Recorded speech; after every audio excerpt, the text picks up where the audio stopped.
Well, hello there. We hope all of you are having a great day. I am Dr. Monica Powell. I'm the Senior Associate Dean and Graduate Dean here at the Jindal School. And we are here today with a couple of my colleagues, which I'd like to introduce. We have Corina Cantua. She's the Director of Advising Operations. She's going to give the bulk of the presentation today. And in the background, we have Norma Rodriguez, who runs all the magic, makes sure that we are live and the cameras get switched. And she is also handling the chat. So we know that as brand new students, you are trying to figure out how in the heck do I register for classes the first time? And we are going to walk you step by step through that process today. Now, here's the really good news. We are recording this session. We will also send you the link to the recording so that you can go over it again if there are some parts of it that you stumble through. But really, we do want to address the unique questions that you have. Please put them in the chat. Norma will answer some of those privately. Some of those she'll save to answer in the public question session that is at the end. So without further ado, the resident expert on everything about course registration is Corina Cantua, and I want you to take it away and let's learn how to enroll in classes the first time. All right. Thank you, Dr. Powell, and good afternoon. I want to welcome you as well. I hope you're having a lovely day. If you're in the Dallas area, it's definitely lovely weather today. So what we want to do today is we want to highlight the most important items that are related to registration. We're not going to do deep dives, but don't worry, there's a lot of information that we have available on our website if you need additional steps. Some of these can be things that are very easy to learn, and others can need a little bit more of how-tos. So there's a lot of information we provide on our page to help you with that. But we wanted to make sure that we highlighted what we need you to go in and get comfortable with. Because it relates to registration, and because as soon as you learn how to do it, this is going to be the same process from this point forward anytime that you register here at UTD. Okay, so Norma, if you want to go ahead and go to the next slide, the first thing that we want to touch on is the academic calendar. So the academic calendar is available, and Norma is kind of showing you how to access it from the main UTD page. It's available every semester. It's going to look the same. The setup is going to look the same. But of course, the dates that you find within that are going to be different depending on the semester. It has important deadlines and dates like first day of class, last day that you can register, last day of late registration, as well as when registration begins or when classes are published. So right now we're looking at the fall 24. And if you look within the date of registration, the schedule planner, it says web registration area, so a little bit below. Yeah, right there. A schedule planner available, and it says March 25th. So that means that for fall 24, schedule planner became available yesterday. That means that that's when you can look up classes, you can see when they're scheduled, who's teaching it, the times that they're available. You can start planning out your classes now because the schedule is published. Now, if we jump over to the summer, just in case maybe you are starting in summer instead of the fall term, same setup, right? It looks very similar to what we saw with the fall. And then within the same area, within the web registration schedule planner available, it has date of March 18th. So that means that the summer schedule was published last week, a little bit earlier than the fall schedule, but as of right now, both are available. So if you're doing summer and fall, or just summer or just fall, both schedules are available and you can start planning. And that's what we want you to do, is to start planning. Know that nobody's actually enrolling in classes yet. There's no registration happening. You're not falling behind as far as registration is concerned, but you would be falling behind if you don't start planning. Okay, so take advantage of the fact that no registration has started, but the information on courses is there for you. All right, now aside from page 1 on the academic calendar, we have a page 2. So if you scroll down, Norma, we can see page 2 for summer 24. And page 2 of the academic calendar is going to have tuition payment deadlines and tuition refund deadlines. So it's important for you to know by when do you have to pay, and then if you happen to need to drop a class or before the semester begins, or sometimes even once the semester has started, is what would the refund be and what would that look like if you do that? Okay, so we have both summer and fall on there. Norma's going through the fall right now. Again, they look pretty much the same other than those dates that are posted there. And when you go into, let's say, spring 25 registration, it's going to be the same thing. So please review the academic calendar, bookmark the location, print a copy for yourself, keep it wherever you need to keep it so that you make sure that you are mindful of the deadlines that are posted on these academic calendars. All right, so now let's jump forward to the next slide, because now we're going to talk about, what else do I need to know in order to prep for registration? One of the first things would be, what classes am I going to register in? What classes are required for my program? At the end of this webinar, we're going to talk about other webinars that are being hosted by programs where there are going to be specific recommendations for your first semester and then what to keep in mind as you move along in your program. But in general, one of the places that you should venture in as a student at UTD is the catalog, right? That is where the information regarding programs and many more academic policies is in. And that's what we use to then put in place all of our processes and double check, how well you're moving along your program. So if you go to catalog.utdallas.edu, go under graduate on the right-hand side, the very top catalog that you see is going to be the latest catalog. You click there and then you'll find your program. So take a look at that. If you want to go at catalog.utdallas.edu, Norma's going to do a demonstration real quick for us, and then graduate catalogs, and then pick that top one. And then on the right-hand side, you can then choose Jindal School of Management, and then you can pick one of the programs, Business Analytics. So in there, then you can see what classes are required. Some will be your core courses, and then some will be your electives, right? And then overall, you'll see how many credit hours you need. And as you look at that, the other thing to note is that there is a GPA requirement.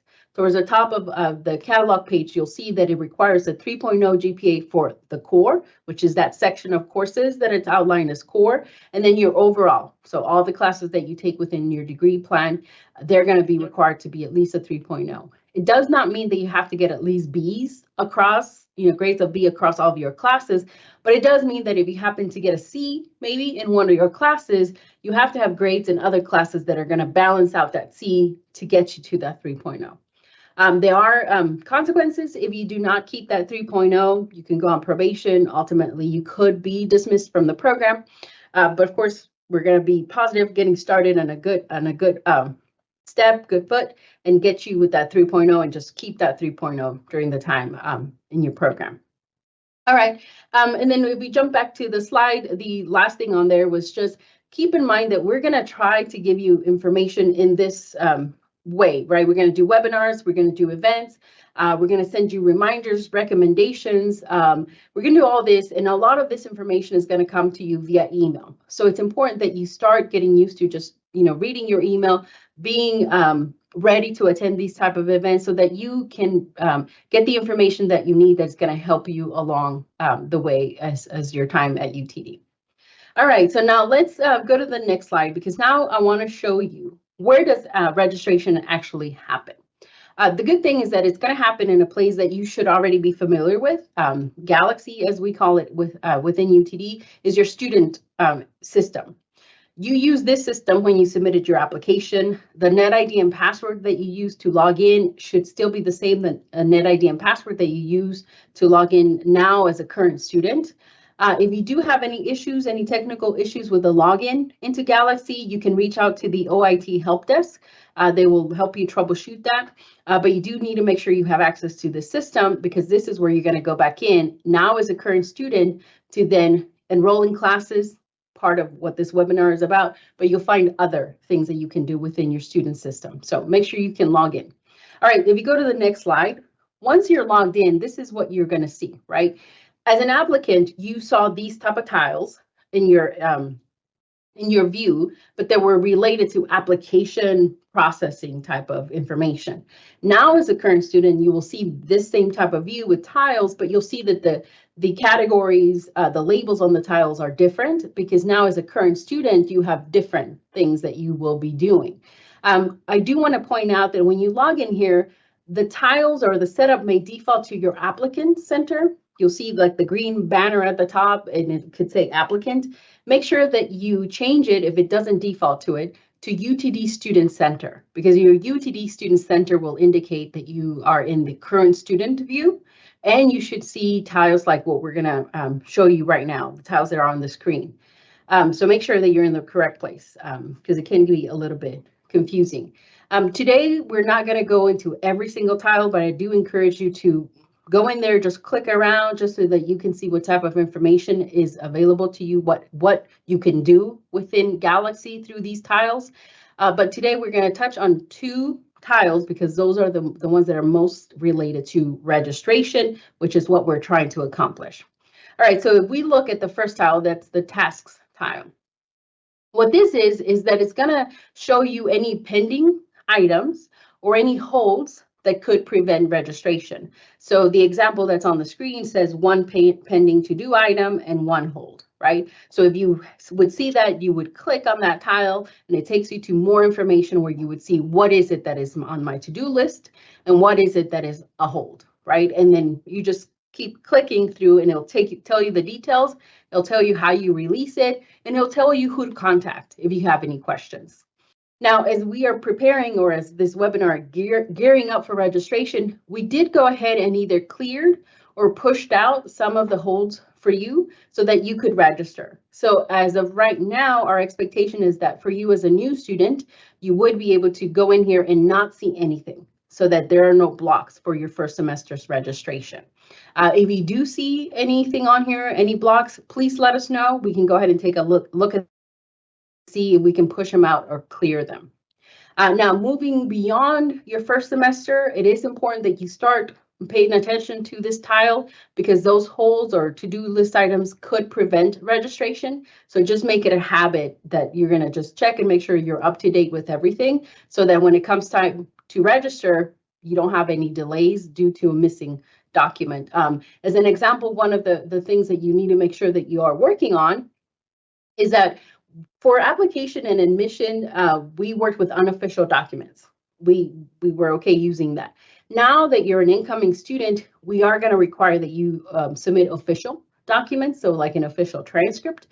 So if you haven't done that, that could be something that you put on your to-do list, because if we don't receive it, it's going to end up on this tile as you're still pending a transcript, and you may end up with a hold because we need that official transcript on file, okay? But just to clarify, it is not a first registration semester hold, but it is going to be placed on your account if you don't have it by the time that you're ready to register in the next semester. So taking care of it up front, if at all possible, is the best course of action. All right, so now let's look at a different tile, which is on our next slide. So manage my classes. So this is the tile that you're actually going to go to actually register in your courses. It has a lot of bullet points on this one. You have schedule planner that I mentioned before. You have an add, swap, drop class, class search. So there are just all these different options that are related to registration. Now, this is completely new. Again, I know that we're not going to go step by step, but I just want to remind you that a lot of this information is on our School of Management Advising website. There's a registration section that you go into, and we have quick videos that you can look at. We have how-to steps, and we even have links maybe to other pages that have additional information like the schedule planner, how to use it. Yeah, thank you, Norma. There it goes. There's the registration. Just scroll down, and if you already got, for example, understood academic calendar, you don't have to view that. You can skip, right? Just go down to the area that you need, and it will have the how-to steps on how to do this. All right. One of the important things that is related to registration, and it's on our registration page as well, is that view enrollment appointment. So on that tile, the Manage My Classes tile, you will have a link that says view enrollment appointment. What is that about? Now, the first thing I want to clarify is that even though the label says appointment, it is actually not an appointment. All it is an enrollment day and time. If you're enrolling in summer, there's no enrollment day and time. Summer is what's called open enrollment. It starts next week. You can go in and register in your classes. Everyone can do that. For fall and spring semesters, there are enrollment days assigned to students. So when you log into Manage My Classes, you click View Enrollment Appointment, you're going to be able to see what's called enrollment date and time. And that's going to designate the day and time when you can log into the system and actually register in your classes. It doesn't mean you can't start planning now, right? We said the classes are available. You can go to Schedule Planner. You can start, figuring out what you want to do. Even put it in what's called your shopping cart. which is basically these are the classes I want to register in. They can sort of sit there. And then once your enrollment day and time comes along, just go back in there and click register so that you get enrolled in those classes. So you don't have to, if you could wait until your enrollment day and time to start planning, but you're missing out on the opportunity of trying to figure out your classes ahead of time and then just going back and, you know, grabbing that seat in the class that you want on your enrollment day and time. So take advantage of the planning that is happening now, and then just be ready to go back into the system to just register in your classes. All right, one thing I did want to note as part of your registration, I know that you're going to have a plan of what combination of classes you're going to take in your first semester. I would also recommend that you give yourself a backup plan. Maybe have 2 or maybe 3 extra classes that you could look at taking in the fall, just in case things change, right? You signed up to attend a class on Friday, and then for, you know, something else comes up and you can no longer have class on Friday, you know, what else can you take? So if you have those additional class options for yourself, then it's going to be a lot easier to just go back in and tweak it and put that extra class in there. So give yourself some flexibility as you're putting your schedules together. All right, now let's go to the next slide. So some final thoughts regarding registration. Again, the registration page is there that Norma kind of showed us around. Please go there, take as much time as you need getting familiar with it. It is a good investment in time getting used to it, because as soon as you get comfortable with it, you're going to do that again every semester. Okay, so there's an advantage by doing that. I did want to kind of do some, as it says here, some final thoughts regarding registration. One thing is I mentioned earlier is to make sure that you start checking your UTD email if you're not already. Your program is, a lot of departments, if not all departments across campus, are going to email you information via your UTD email. So it has to be something that you do, if possible, on a daily basis. That way you can kind of clear out things that you're not interested in, maybe an event you're not going to attend, and then make sure you don't miss anything that we send you, that the program sends you, because then maybe that was important, and because you haven't checked your email, it was kind of lost in the middle of everything else. So just keep up with your UTD email to make sure you do not miss any important information. The other thing too is that, so you have 2 IDs, right? As a student at UTD, you're going to have your UTD ID, which is the one that starts with 20 and then followed by numbers. That was assigned to you as soon as you submitted an application to UTD. That's something that you can keep for yourself. That is not an ID you need to share with us or your program. That is just an identifier that you can kind of keep and know that's your UTD ID. If you do want to identify yourself as a student when you email us or email your program, what you could use is your net ID. And that's the same thing that we talked about when we talked about logging into Galaxy. That's the 3 letters followed by 6 numbers. Which should be, most of the time, it's your initials that are part of your net ID. That is something that you could send us in an email. When you send us an email at the end, you can include your net ID. That will make it easier for us to find you in the system if you want to provide us that. Okay, so do not provide a UTD ID, but you can definitely share your net ID. All right, and then this slide has it towards the bottom, that registration page that Norma showed us. That's a direct link, but if you go to School of Management page advising, you'll see that registration section within that. So please spend some time there. I promise that investment is going to pay off later. All right. Okay, so that's all I have on my side. I'll pass it back to Dr. Powell, and then I know we're going to have some questions, so I'm happy to answer any of those that come up. Well, Corina, thank you so much. That is an enormous amount of information and delivered quickly. And we realize that that might be information overload. So let me just reassure you that we're going to send you the link to this webinar so that you can watch it again, slow it down, speed it up, but use it as a reference tool. But there's also something else that is going to help you immensely as a brand new student. So you're going to see on your screen right now a list of webinar links for the different master's degree programs that will be going on in the next week or so prior to the time that you're registering. And they are going to spend time talking with students about what classes you should be taking in your first semester, what classes are the classes you should take first that are prerequisites for other classes. They will talk about the degree program, the order of the curriculum, how you should think about the curriculum. They'll be answering questions that you have about courses and kind of helping all of the new students to get ready for the registration process. So I just want to emphasize a couple of things. One, remember the word an appointment time is not an appointment time with a person. That is the time that you are then going to be able to register. So you want to have attended the webinars that you see on the screen. You want to have spent a little bit of time maybe looking at the catalog, the degree program in the catalog. Believe me, it is not the most inspiring document to read, but it is your requirements for the degree. It's always a good idea to review it. Spend some time on your program page, and then again, attend the webinar. So one, you know, and can recognize the face or faces of your program directors and your program support people. Those are the individuals that'll help you all the way through the program as you navigate the curriculum. They're great resources for career questions, great resources to ask questions about, should I concentrate in this or that, or do a track in this or that, or what kind of job is going to require X kind of skills? Which are the courses that give me those X kind of skills? So be sure to take advantage of all of those resources. Now, I also want to emphasize one other thing that Corina said, and it's about email.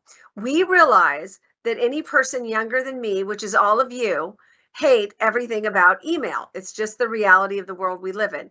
You kind of prefer texting and IMing and doing everything really speedo fast. But you live and work in a world of email, and the university works in a world of email when it comes to communicating important things to you. So you're going to have to find that expeditious way to navigate your email, but you should look at it. One of the greatest regrets that I hate for students is they hear about a course, a brand new course that's being offered, and we sent an email that announced a new course, and then they missed it at registration, and then they're mad because they don't know about the course. You have to, as a student, just as you do as an employee of your organization, you have to make time every day to really look at your email and delete what isn't important, read what is important, hold for later what you need for a future time, build some folders, make things easy on yourself. But it is the reality that you're going to function in as a student, and you want to make sure to do it. And also, please keep this in mind.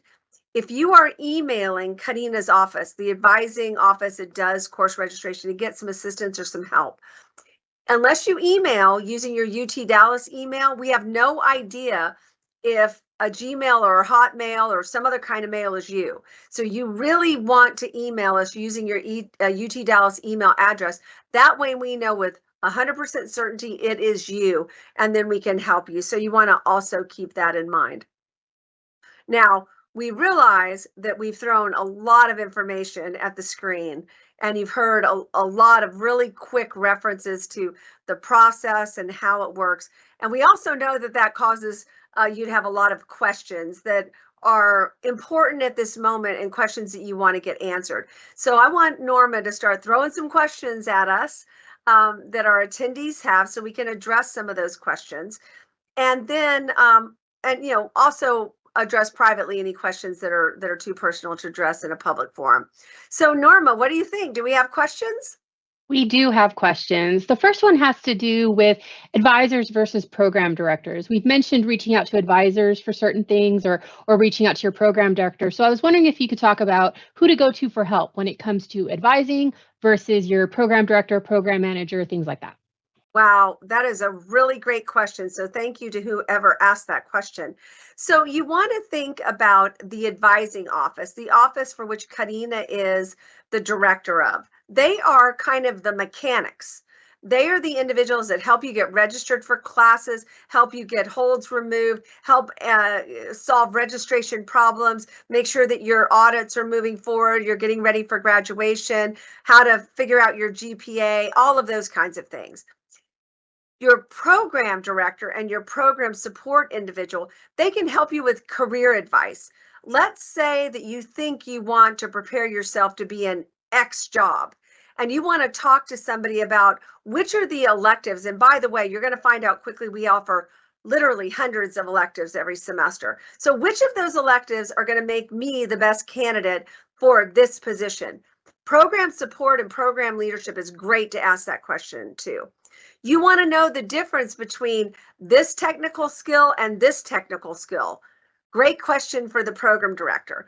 You want to know the background of faculty about, different faculty that might be teaching a class.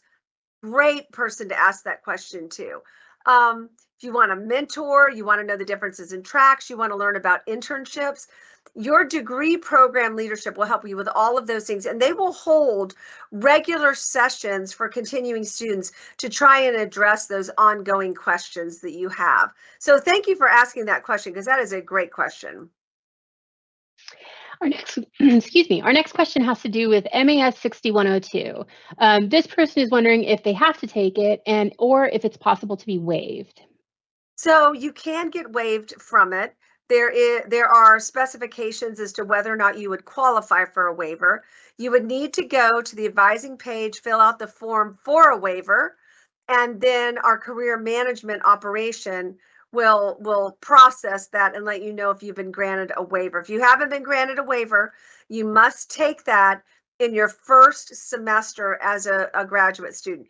Now, if you are a part-time student, meaning you're taking 6 credit hours or 3 credit hours at a time, then you can take it in your first 2 semesters, but get it over with. It's a 1 credit hour pass-fail class, has great benefits in helping you get your resume ready, get your interviewing skills up to par, make sure your LinkedIn profile is good, you have a good networking capabilities. It's a really great opportunity to really brush up on those skills. Our next question has to do with course load. As a fully employed working professional, what's your advice, or what do you typically see as the typical course load for a new incoming graduate student who's working full time, and what would be the max that you would suggest that a working professional should take? Wow, that's a complicated question. So a full-time graduate student is taking 9 credit hours. So a part-time graduate student who is fully employed should be taking 3 credit hours or 6 credit hours. I would not encourage any fully employed person to take more than 2 classes in a semester. You're biting off a little bit more than you can chew. Now, there are times where it might be in the course of your career that you're able to do that, but that shouldn't be a regular course of action. Now, here is an important data point for you. You must remember that you have 6 years to complete the degree before your courses age out, being able to count. So you've got 6 years to do that. So if you're doing 2 courses at a time and you're doing a 36 plus 1 credit hour professional development, 37 credit hours, then you move through that, certainly in far fewer than 6 years. But you only have up to 6 years to complete the degree. So you want to kind of keep that in mind as you're moving through.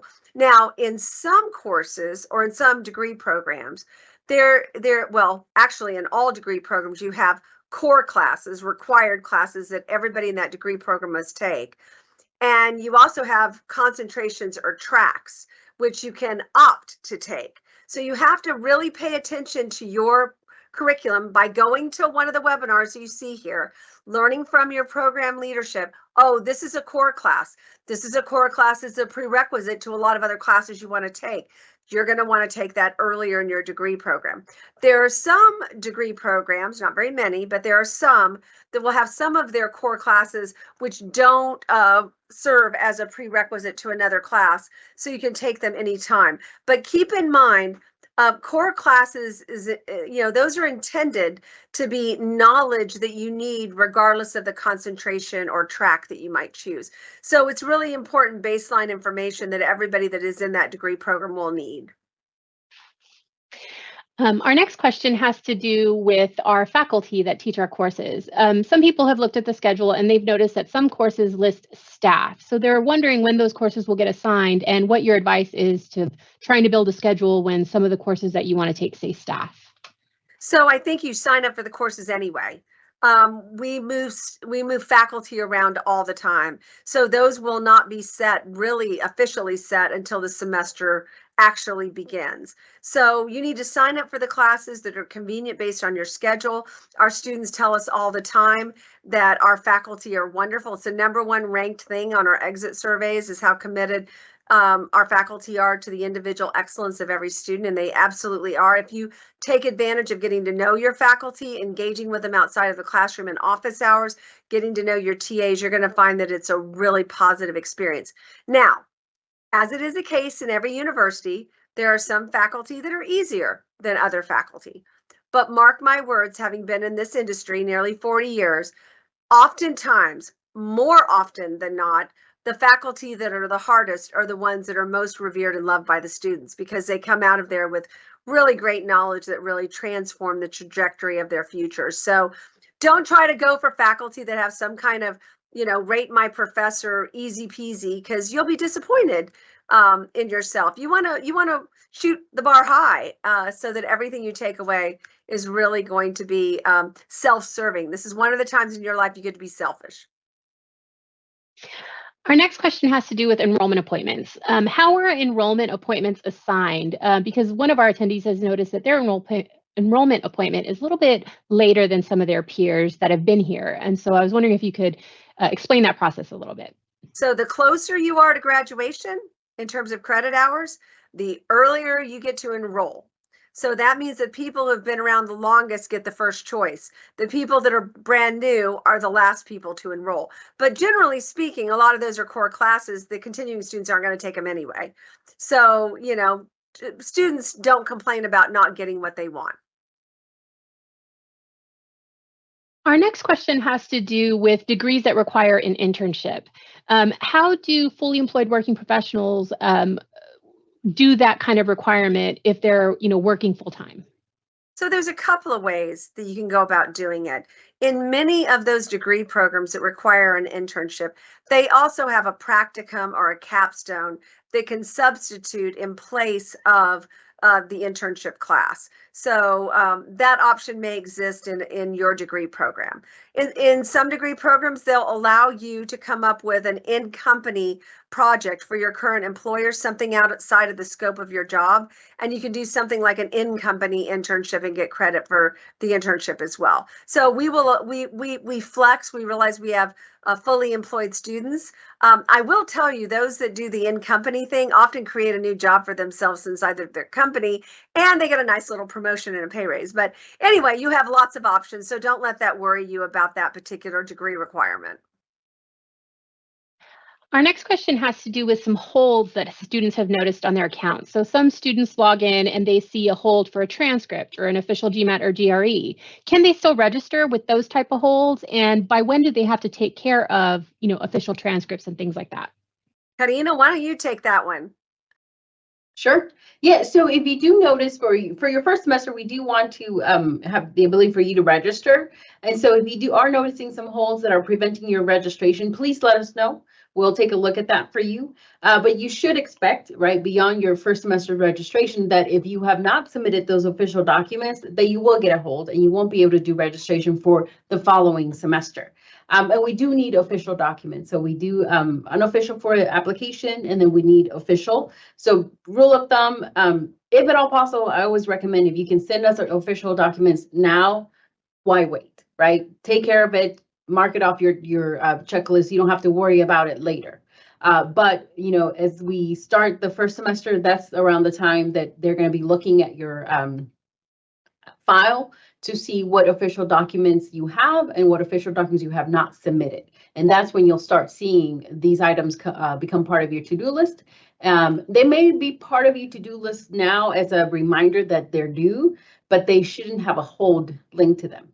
So then the hold is going to become part of your profile if we don't get those official documents. But it's towards the beginning of the first semester, so it's not going to prevent any registration now. Let us know if you do see them or if they are affecting your registration now. And while I have Corina on the line, somebody was asking if they register for classes when their enrollment appointment comes around, can they continue to kind of swap and play with their schedule? And when is the last day that they could kind of change their schedule? And they also asked about census date, if you could explain that. Okay, sure. So thank you for pulling up the fall 24 calendar as an example. So registration starts based on your enrollment date for that semester. But then if you look on the left-hand side, there is a section that says last day for regular registration. that means that that's the very last day that you can enroll or swap a class without any late fees. So you have a pretty good number of months to get sorted for fall. So if you still want to switch things around, you have until August 15th. If for whatever reason you still need to make some adjustments, there is a late registration time, which is right below that. You'll see that section between August 16th and August 26th. That means that August 26th, which is part of the late registration, is your very last day that you can make any modifications. You'll notice that it is labeled late registration because if you look at the very top, the first day of class was August 19th, right? So that means that you're making adjustments to your schedule once classes have started. So that's why it's within late registration. So you can still make adjustments. I do want to point out, if you go to the second page, Norma, just to remind you about refunds, right? When you make changes to your schedule, there's usually not a problem as long as you do it before the semester starts. But once the semester has started, if you're going to drop a class and maybe not replace it, there may be tuition that you owe to the university. You may not get full refund for dropping that class. So towards the bottom right side, make sure that you read through that before you drop classes so that you're aware what type of refund you would get if you do end up dropping a class and not replacing it, right? Usually if you replace it, it's going to be the same number of credit hours. There should not be a difference in tuition. But if you end up with less, then you may not get a refund. So just be mindful of that. And then Norma, you mentioned Census Day. So Census Day is typically a state reporting date, for the university. That is not necessarily something that impacts you in that regard. But the way it could impact you is that if you are admitted to fall and something falls through and it just is not going to work out as you starting in the fall, you could decide, you register now, you could decide to drop everything right before the semester begins and then want to start, let's say, in spring 25. That is possible. You can then defer your admission from fall 24 to spring 25. The deadline to defer is going to be this Census Day. So it's going to be important for you to defer by Census Day. If you do not, then you would have to submit another application to return in a future semester. And Corina, I think you said at the very beginning to always print out the academic calendar every semester, post it behind your computer and print both sides and always have it handy because every single semester you will use the academic calendar because it has, exams, it has start and end of classes. There's a lot of information on that academic calendar that will be useful to you as a student. Correct. Our next question has to do with the OPRE 6303 prerequisite requirement. Somebody in their admission letter discovered that they need to take it, and they're wondering if that counts towards the degree requirements for their 36 credit hours for the degree. So I'll take this, and Corina can chime in if I miss any of the important elements. So it is a requirement that you take it. The grade that you earned will be calculated into your overall GPA, but the hours will not count toward the degree. So if you are coming in to a 36-hour degree program, you have to take the program prerequisite of MAS 6102, which is 1 credit hour. So now you're from 36 to 37. If you also have to take another program prerequisite like OPRE 6303, that will be another 3 credit hours that will not count toward the degree, but the grade will count toward the GPA. I think I hit them all. Did I hit them all?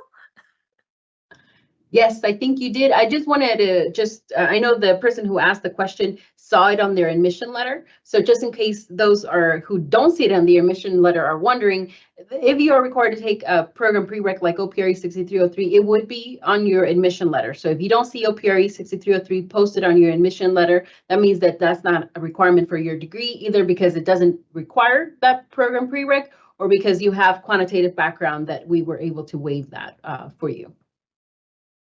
Perfect. Thank you. I'm going to go ahead and bring Dean Powell back to the screen.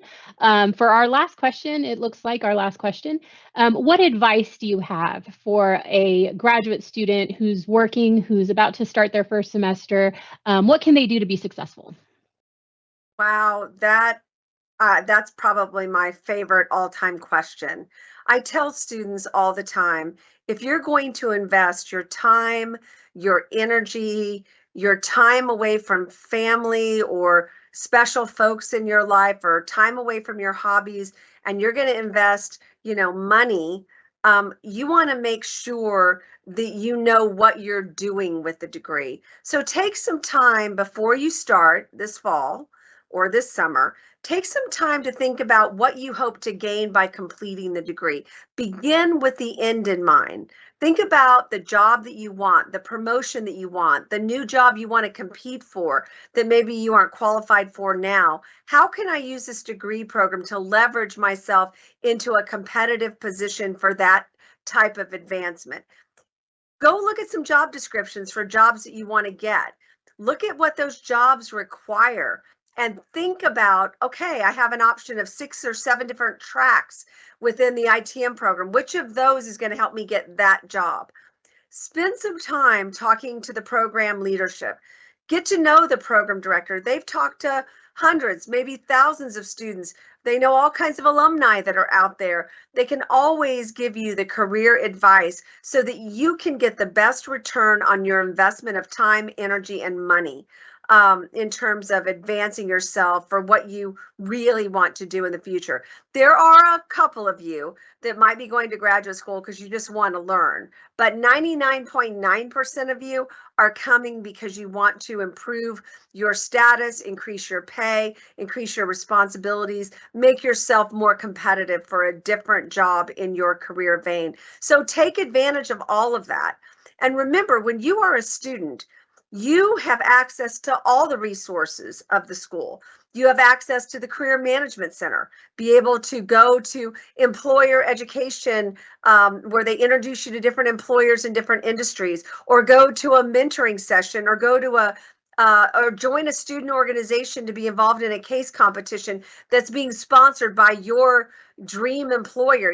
We have all kinds of employers who host and sponsor case competitions, and students engage in those. They sometimes win them, and sometimes employers want to hire them because of that. Understand that there are other great resources here at the university. We have fabulous library here, the McDermott Library. We have a beautiful campus. We have a wonderful rec center. There are actually productions that go on campus. Be fully engaged in the campus, because you are becoming one of us, and you're going to be carrying our brand forward after you graduate. And we want you to feel like you got everything that you paid for while you were here. So don't have a drive-by attitude if you're a fully employed student. Come in, embrace all of the opportunities that you have as a student. And it's about what you put in is what you're going to get out. So don't put in the minimum. Try to put in the maximum. It's not forever. It's for a short period of your life. Majority of our students are young. You've got lots of energy, lots of opportunity to do that. So come in and soak it all up and be a part of the great Jindal School experience. We're so excited that each of you have been admitted and you're getting ready to join us. Think about all the things that you want to do this summer. Get out and explore how you want to leverage the degree. And then when you get here, be ready to do just that. Get to know every one of your faculty outside of class time.